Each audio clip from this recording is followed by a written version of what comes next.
My name is, oh, thanks. I'll start again. Thanks. The recording is in process. My name is Jeanette Pierce, and I'm the moderator for your session, and I'm part of the program planning committee for this conference. So, thank you all for being here. Very excited to, very excited about the whole day. It's been a great day. All the programs I've attended have been wonderful, and I'm excited about this final program for the day. And I'll be introducing our presenter in just a moment, but the presentation itself is called Open, a Future for Education. So that's very, I think, very expansive and interesting topic for all of us for that. In terms of housekeeping details, please know that live captioning is available and you can find that under the three dots under More. So if you'd like to turn that on, you're welcome to do that. The session is being recorded and will be provided on the conference website following the conference. You can enter questions into the chat box as we go along. Our presenter has also indicated that if you would like to unmute and ask a question during the presentation, you are welcome to do that. So don't let the moment pass if you have something you need to dig into.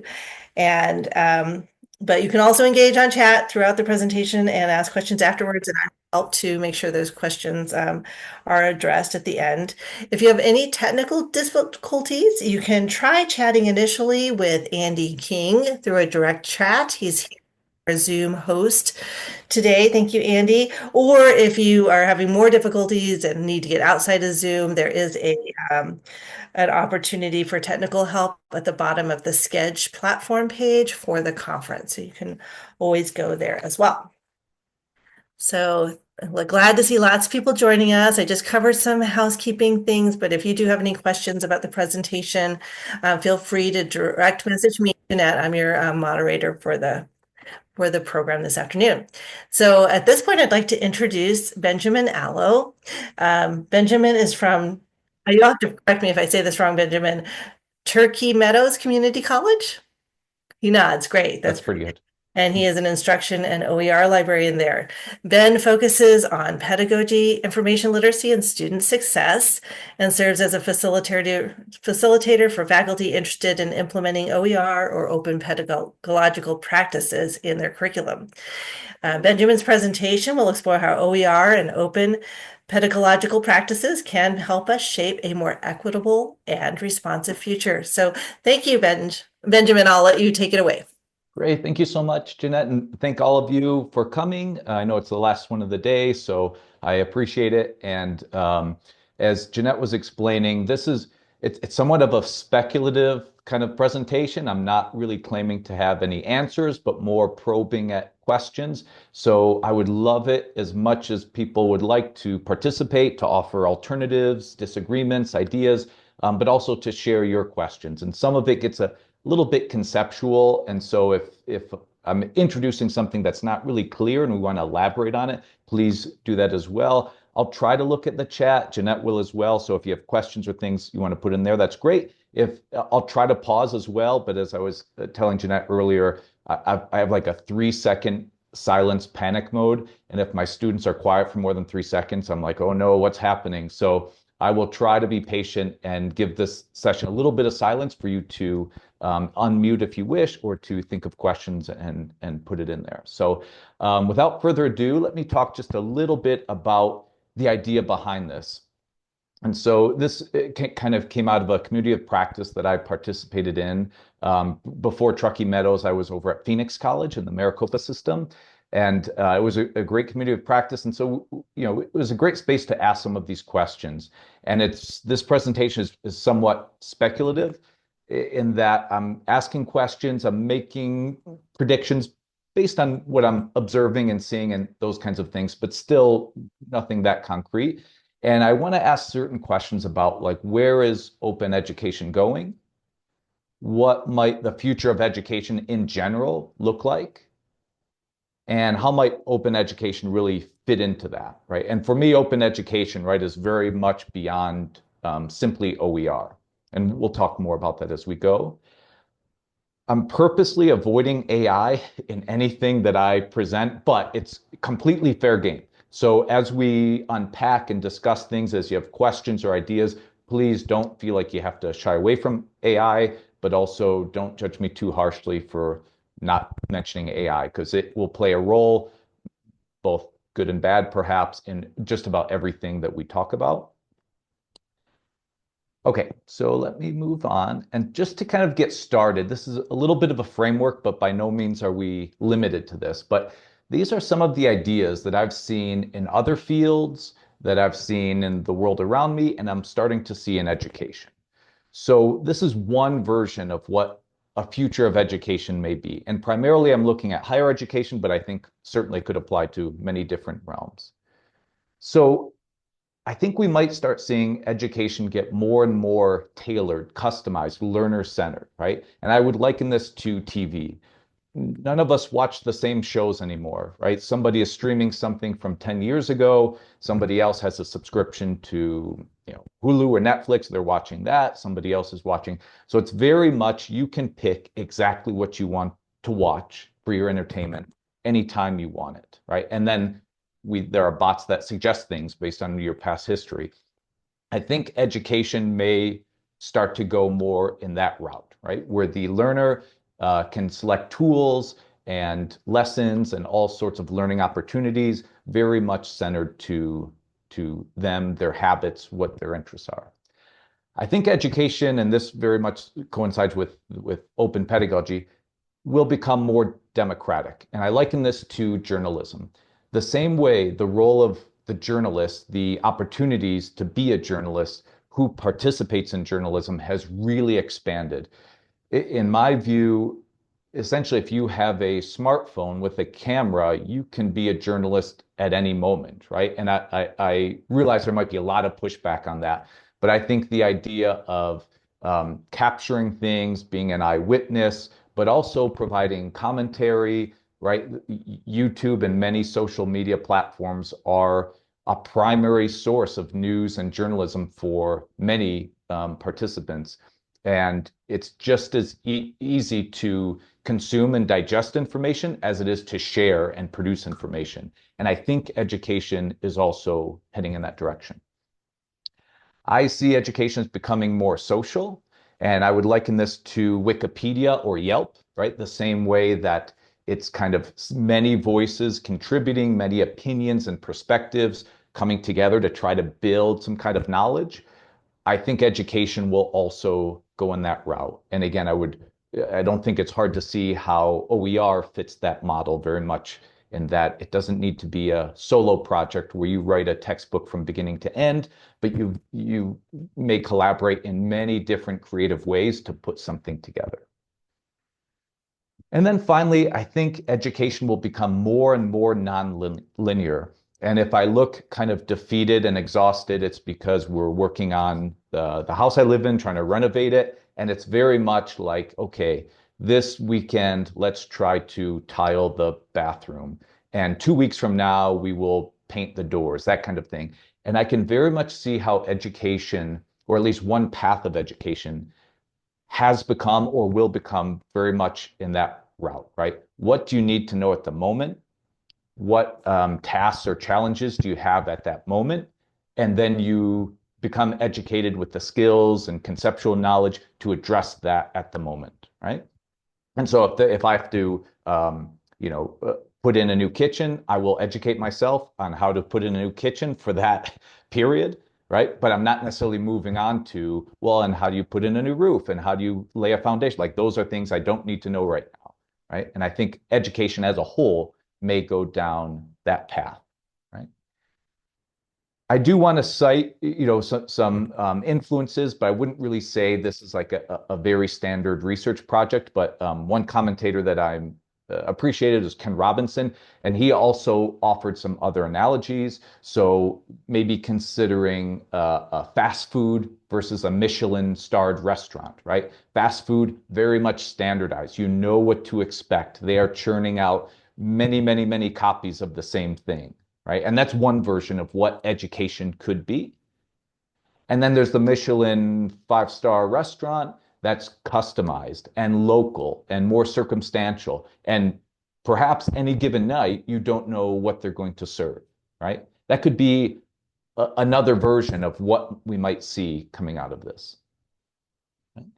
And I do just want to kind of wrap up by saying I recognize there's a lot of tension here, both in terms of what we might see as positive influences or negative directions, but also things like if it's tailored and customized and more individualized, how is it also social, right? And kind of collaborative, right? And I think that's a tension that not necessarily one will win over the other, but we'll see those two parallel paths kind of influencing each other. So this is the first moment. I kind of threw a lot out there, but I would love to pause and just kind of take the temperature. Are there questions about what I'm talking about? Are there flaws in what I've presented here? Or do people have you identified other kind of frameworks in which we might see where education is going, how people will become educated, right, in the near to far future?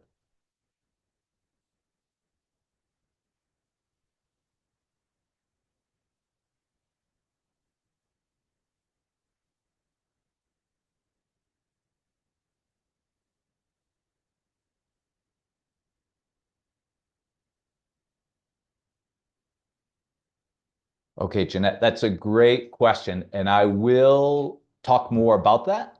But I think that's something that we, especially in higher education, we need to have in the forefront, right? In a world like this, if something like this materializes, what will the role of credentialing and degrees, and even assessment, how will that play into this role where things are more individualized and tailored, right? And non-linear. So that's a great question that I'm not really going to answer, but I love that we have it on the board. And one other thing I'll say, not that anyone needs to answer this at the moment, but just something to consider, right? Are what are the implications for the more traditional educational institutions and some of the practices that we have, right? And again, I think we can see promising developments here, but also for some of us, maybe terrifying developments. And we'll get into all of that. Okay. So just kind of touching a bit on open education.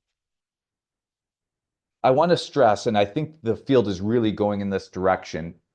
I've been working with OER and open education for more than 5 years for sure. And in the beginning, I was very frustrated sometimes when it just seemed like every conference, every presentation was a story about what is OER and how do you get started? And I was like, oh, there's so much more, right? And oftentimes, right, the first consideration is we save students money, which is fantastic and maybe the biggest driving force for good reason. But I always felt like there's much more going on. And I feel like the last few years, I've seen more and more and more conferences and presentations and publications about the pedagogical impact of using open sources, renewable assignments, and open pedagogy.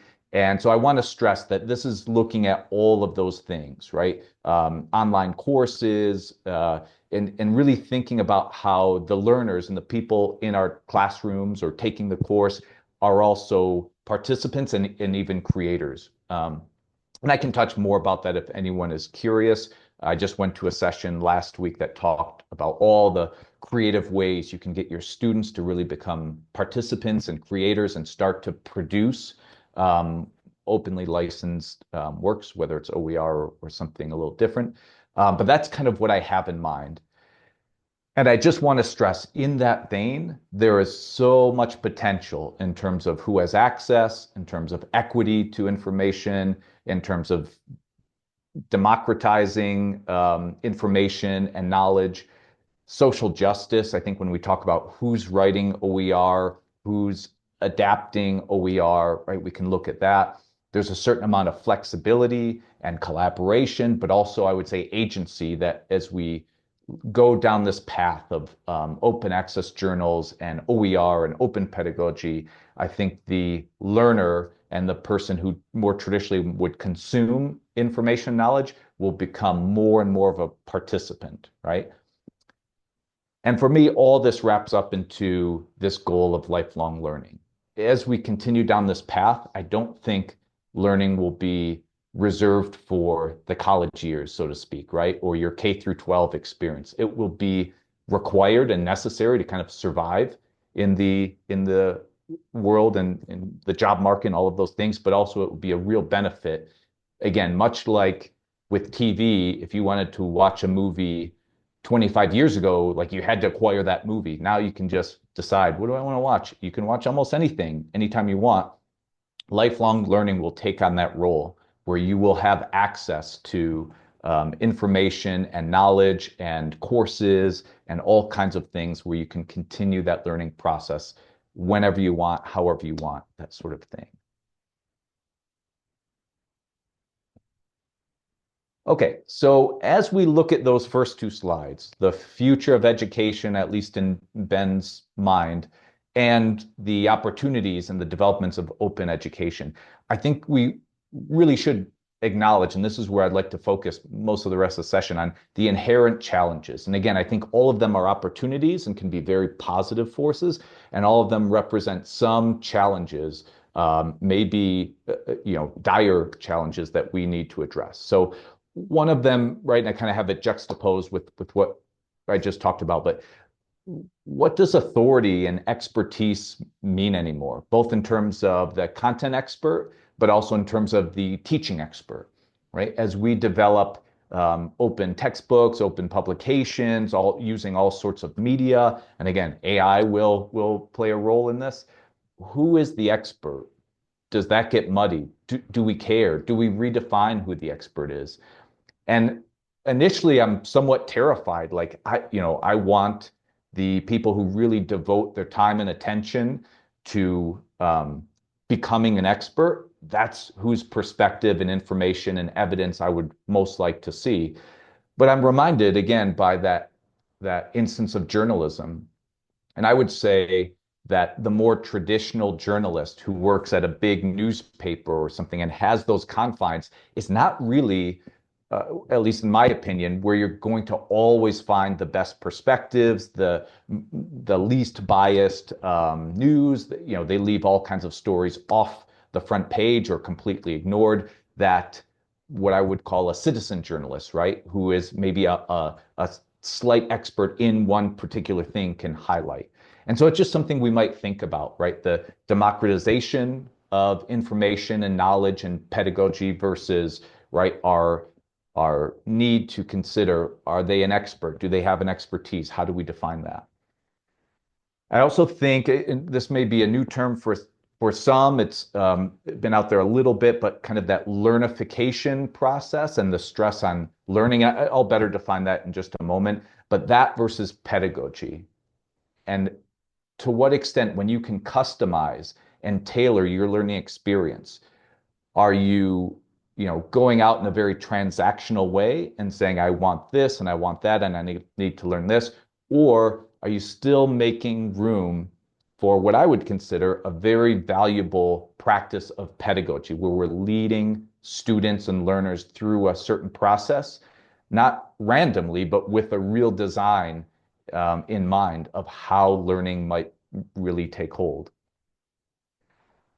I think we'll look at kind of quality and stratification. So as things open up, as more authors are represented, as more projects become open, as open access publishing becomes, right, something where information knowledge is more accessible, will we, and I don't know the answer, but will we see a stratification where, yes, things are open and available, but maybe, right, the highest quality, or when we can get into Jeanette's question about certification, right?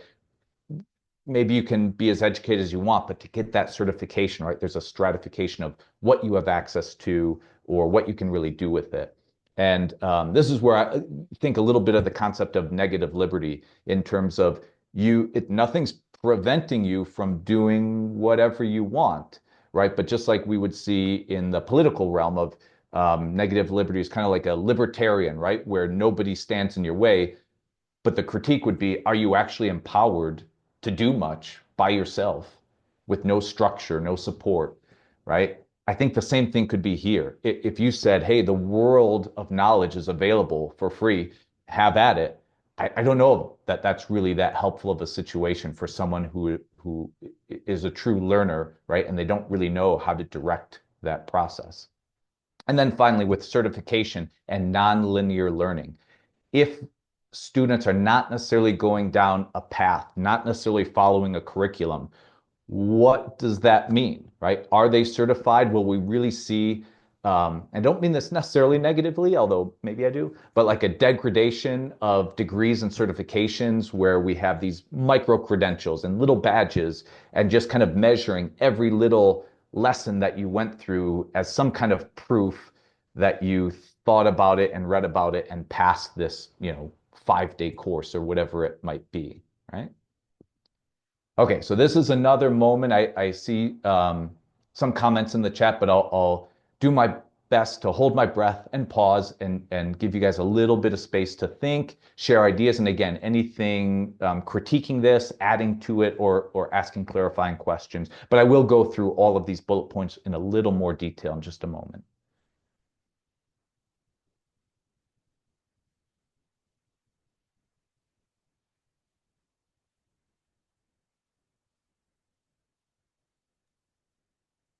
Yeah, I think these are really challenging, Ben, and I know that a lot of our students are challenged with self-direction and often don't know have not yet figured out their true passions or what inspires them. So all of these models could be really challenging if you don't know sort of where you're going or where you want to get to. Yeah, and I think I'm sure many of you have had this conversation with like an online course, if it's asynchronous. It's not necessarily a bad thing, and it opens up opportunities for many people who, with work schedules or whatever, it really fits well. But it also puts a significant amount of burden on that student, right? You're not meeting with someone face to face. You don't have someone immediately available to answer your questions. And even things like due dates might be up in the air, right? It might be, I've seen online courses where it's really like you start here, you end here, but really the timeline could be super fluid. You could finish within a month, you could take 3 months, and that puts a lot of burden on that individual to consider, how do I work through this? If I do get stuck, who do I ask for help? And how do I keep myself on some kind of timeline or schedule to make the learning relevant and significant, but also complete, right? What I need to complete, right? And so as we go forward, and again, I'll unpack these just a little bit more, I would invite you to really think about open education and how it will fit with some of these things, right? Because these could all exist without the idea of OER and open education. But I think those two paths coinciding with each other will really influence how things go. Okay, so thinking a little more about authority and expertise, right? I think we have to ask ourselves, who will make OER in the future? I am extremely impressed by renewable assignments and what we might call open pedagogy, where learners and students really take an active role, not just in learning and consuming information knowledge, but really shaping it and creating it and producing it. And I could go on for a whole session more about examples if people are more curious on this realm. I think that would, something that we can talk more about, but it does beg the question, as more and more people have the resources to publish in an open forum, or create their own video or create their own ebook, right, and share it out there, who will be making it? And if the market gets so saturated, the same way the journalism market is, where's the incentive for maybe what we would dub an expert to write their own textbook if it's competing with 100 other copies, right, of on the same subject. So think about that. Think about who leads that educational process. Is there a leader anymore? Right? Will people just create information and OER, or will they actually create products that lead the learner and lead the consumer through an educational process? And this is an invitation that I would make to anyone working on OER, is to not just think about content, but think about how it's laid out. With H5P and all sorts of tools and gadgets and media, you can make an OER extremely dynamic, but make it very pedagogical and not just a tome of information like some textbooks may be. right? And then, of course, we have to think about how is this funded? If it is really learner selected and tailored and nonlinear, and people are not necessarily signing up for a complete degree or a complete program or even a complete semester's worth of learning, what will that funding structure look like and who will do those things, right? And so I again invite you to think a little bit what that might look like. How will we define who an expert or an authority is? And I'll just share with you one idea. Again, I got just recently. You may be familiar with like Diamond open access journals. They have a certain standard. It's peer reviewed. It's free, so the person submitting the article does not have to pay a fee for it to be published. And so it's publicly funded and it's open for anybody. And so this presenter suggested we might have something just like that, but for the entire system of education in terms of a diamond level open education that's publicly funded, right? And we'd have to think about creatively how do those funds get there, but their resources, their structures, and it's a support system, right? Where you can get the full educational experience, right? At that's open level, as opposed to just saying, as we just got done, there's a lot of information out there. Go find it and educate yourself with it. Okay, so just to go a little more into this learnification term, it was really interesting because it's I believe he's a Scottish professor, Gert Bjestad, and he suggested that learnification is something that maybe got its start in a very positive direction, that is focusing on the process of learning and learning outcomes and all of that. But it can sometimes go to a point where the real focus of the classroom or the curriculum is on the process of learning to the exclusion of thinking so much about what are they learning or the content or why are they learning? What's the purpose? How will this be applied? How does it move the student forward in some way? And so to me, it's just a way to say you can learn and build amazing learning activities or moments for your students. And that's great, but that's not enough to hang our hats on and say they learned. Well, what did they learn? What will they do with the things that they learned, right? And how will that learning process continue and not just say, hey, we accomplished this learning objective for the day. So I thought it was a very interesting concept, to kind of think about what we're doing in the classroom.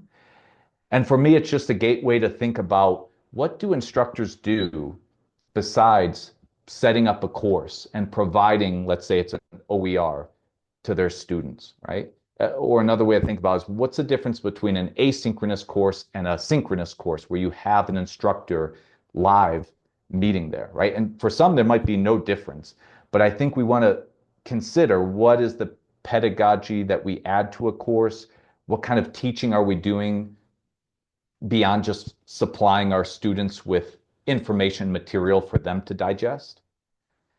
And one other kind of concept that the same scholar Biesta introduced was the pedagogy of interruption. And I never had this term, but I really love this idea and thought about it a lot. And it's the basic idea that there are opportunities where curriculum kind of becomes very challenging for students, and it can really challenge their worldview, their prior learning, some of those things. And for me, those are such important moments for students to go through.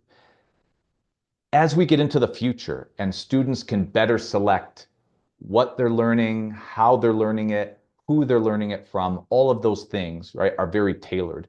The same way we kind of tailor where we get our news from, will we start to exclude these opportunities for interruption, right? Or these opportunities where they really get challenged, right? Not in a way that, oh, that's something new, I will now learn it, but more like that's something new and it really conflicts with what I thought I knew, right? Or it's something I really have to grapple with before I can move forward, right? Because it just butts up against my prior learning, right? Yeah. And as instructors, I think sometimes we build those in. I know sometimes I will select very challenging topics to confront my students with, to see how do they work through that. and what do they learn from those moments. If the learner can more or less select, right, or the instructor, whoever is creating the resource, is not really creating the resources, not really creating the pedagogical path with those moments in mind, that is, I would say, a huge loss in terms of their educational pathway. Right? So I will pause just for a moment. I see a question in the chat.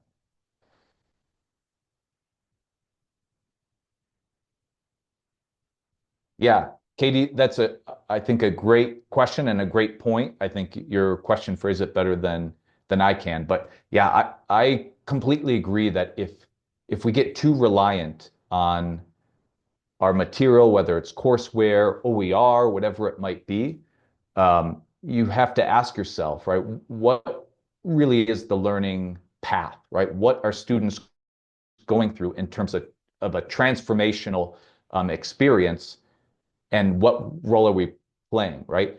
Maybe students are transformed by their interaction with courseware, but as an instructor, I would have to question, how do I know that? And do I have any influence on that if I'm really just kind of pushing these products at them? Okay, so something else I introduced was quality and stratification. And there's an article that was very good, kind of a critique of open education and open pedagogy. And his name was Knox. And the critique was kind of getting back to that negative liberty, right? We don't want to work under the assumption that if we provide learning material and we provide these resources, that therefore learning will happen, right? I think we all agree that just providing those materials to students is not really going to get the job done. And even if they go through it faithfully, it may not be the learning experience that we think is most valuable, or that they're getting, the kind of maximum quality out of. So I thought that was very interesting, and I could see how, I mean, we've already seen how OER people are still struggling to find ways to make money off of it. So you will have databases and publishers who are like, oh, we have OER for you. Just pay us this low price, and we've wrapped it up in a very nice package for you. And so I think that the same thing will happen with open pedagogy and open education overall, right? There will be that incentive, and it may be a very fair, sustainable model where it's like, hey, pay a small fee, right, so that we can keep this work going and keep the access, right? But it could also be the stratified system where we all have access to some things, but not all of us have access to something that gets prioritized or maybe is a higher quality or something like that. And so this is, again, access without guidance. And I would ask, what is the certification or the degree process for this stuff? Will we reach a day where students go through this prescribed college pathway, and if they check in and turn things in, and a bot is keeping track of all of this, they come out on the other side with a degree because they've passed all the tests, right? But maybe very little interaction with an instructor or some of those larger things that we look for in education beyond just kind of matriculating through the path. And I don't have a answer for that, but I've already seen micro credentials, badges, those kinds of things to try to measure small, limited learning opportunities. And sometimes they're very transactional, like, hey, if you want this job, you have to be able to code this thing. Take a week to get through this course. We'll give you a badge, then you can apply for the job, right? It's not to say that's a bad thing, but I wonder to what extent our entire educational system will start to move in that direction, right? And it begs the question, what are we doing with assessment?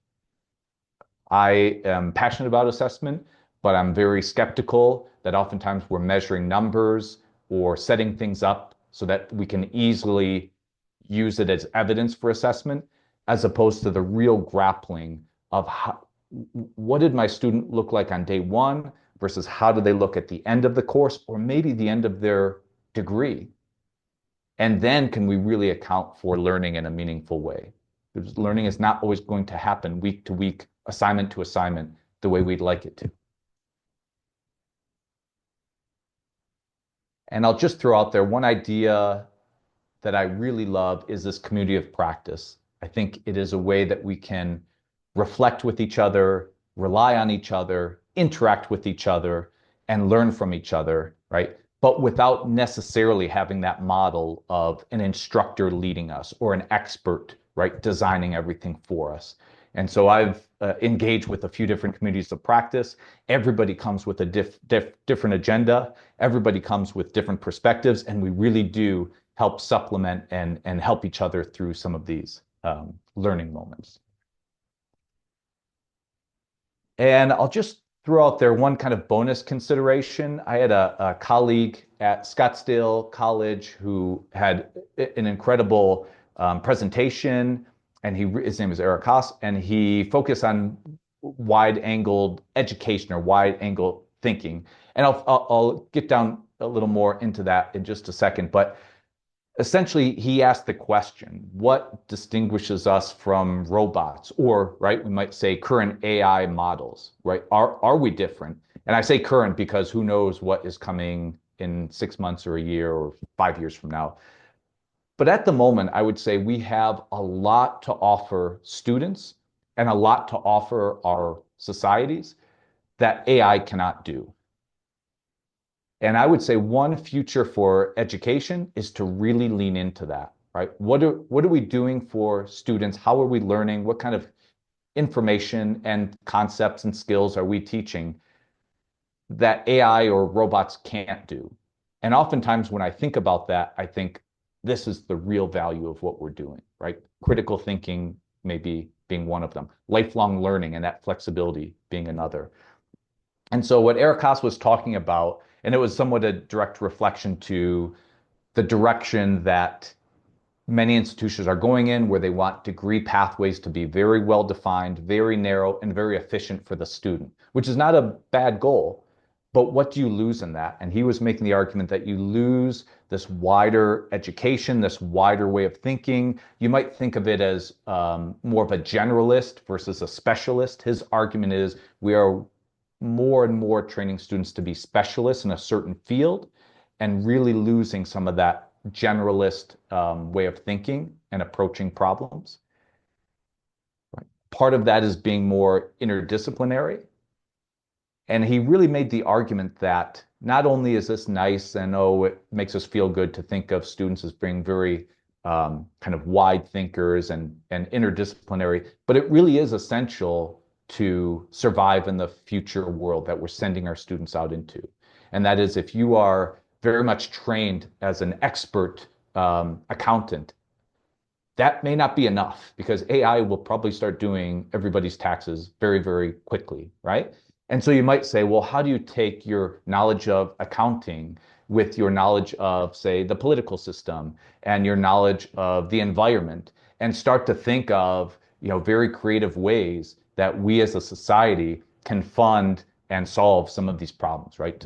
I'm terrible at thinking of examples, but that's kind of the line he's going at, right? And so, of course, lifelong learning and flexibility and critical thinking and some of those things we really want students to do are wrapped up in this way of thinking. And I'll just end by saying, I don't know if people are into like the slow food movement, but now there's like a slow insert whatever you like movement for everything. There's a slow librarian movement that I really appreciate. But just the idea that there's slow education and it looks at kind of quality and deep learning, but also taking time to learn over the kind of learnification of we have these objectives. This is what I want students to learn. By the end of this class, they will do this short activity to show me they learned it, and we feel really good about it, right? And I would just say with open education, we can really open that up to provide those opportunities. But I also feel like as experts and pedagogy and some of the pathway we want students to go through maybe gets narrowed or even eliminated for some learners, then how will they go through that slow educational process, right? The temptation is too great to say, I need to know this. I want to accomplish it within a week and let's get going. Okay. I think we have a little bit of time left, so I'll take a breath and I will open it up. I again see a couple comments in there. I would love to hear questions and feedback and disagreements and whatever you may have.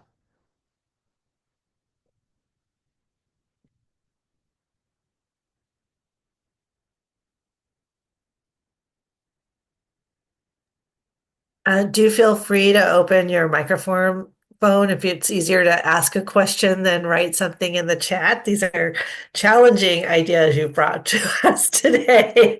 My mind is going a million Yeah. different directions. That's why they're all phrased in terms of questions, because I have no answers for any of these. But I'm fascinated by how we can really think about open pedagogy and open education and OER to address some of these challenges, right? Yeah, I think that idea of, interaction is a piece of this we have to think about. And I go back to, the older style of education being tutorials. Can you converse on a topic with an expert? Is that, instead of credentials and exams, how do we know if you can have a conversation? The languages still have to do this because you do oral exams, which when I took languages, I was always very challenged by. Right. Because it was a sign of exactly how much I still needed to learn, always trying to do an oral exam. But yeah, I think there's a lot to think about in how we make open education and self-directed learning still have guidance and structure and be able to understand if we've learned enough. And then the other thing I was thinking about is, you've learned if you're able to ask questions and challenge an idea and really interrogate it, and how do we bring that into this open pedagogy conversation? Yeah, I completely agree. And I'm a bit of an AI skeptic, but I will say the best assignments, activities I've seen instructors do is really doing just what you said, Jeanette, having the students be the critic and the evaluator of AI. Because whatever AI did probably did better than they might do on their own in a reasonable amount of time. But if they can start to question it and poke holes in it and evaluate it and kind of fact check when needed, right? That's a really high learning outcome, I would say. And Hmm. it's a great process for them to go through. And it kind of trains them to utilize, but also maybe not completely trust AI, which I appreciate. Yeah, and it also goes back to your earlier comments about student creators, students as creators, Yeah. and conversations about students as the best way to learn something is to have to teach it. Yeah, So, exactly. Yeah. right, and getting back to those ideas. Thanks, Sarah, for your link to the Elise conference and the decolonizing pedagogies.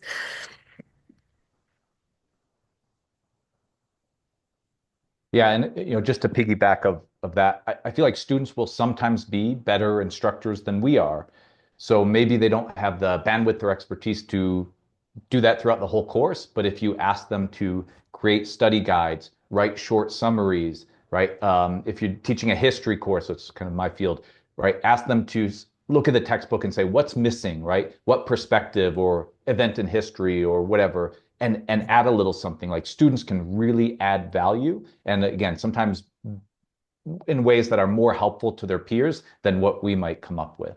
So I love the idea of the student as the participant and creator and not just kind of a passive consumer of the wisdom that we're passing on to them. Yeah, and then I loved your comments about sort of the challenges of self-directed learning and becoming too narrow and too specialized, and sort of missing that opportunity for a broader education that brings in those different perspectives and the comparison to the direction we've gone in society of our choices with news and all of those things. As a librarian, of course, I think a lot about, um, you know, our information choices and what that means for all of us. So that's great. Okay, so just a note for everyone who's still here today. You will receive, thank you for coming to the conference. Thank you for coming to this presentation. Thank you to Benjamin for this very provocative and thoughtful presentation. I really enjoyed it. And there will be an evaluation form for the conference sent to you, and it will include opportunities to comment both on the entire conference and each individual session. So please fill that out when you receive it. And we hope you had a good day today day and were able to enjoy the presentations that you could attend. And yeah, thank you again, Benjamin. Really enjoyed it. Very much the same. Yeah. Thank you to everyone who came and participated. Thank you, Jeanette, for moderating. And yeah, as I said, please don't hesitate to reach out and contact me because I love talking about this stuff. Yeah, I hope I find an opportunity to engage with you again on all this, Benjamin. I'll be watching for your name. So, all right. Thanks, everyone. Have a great evening.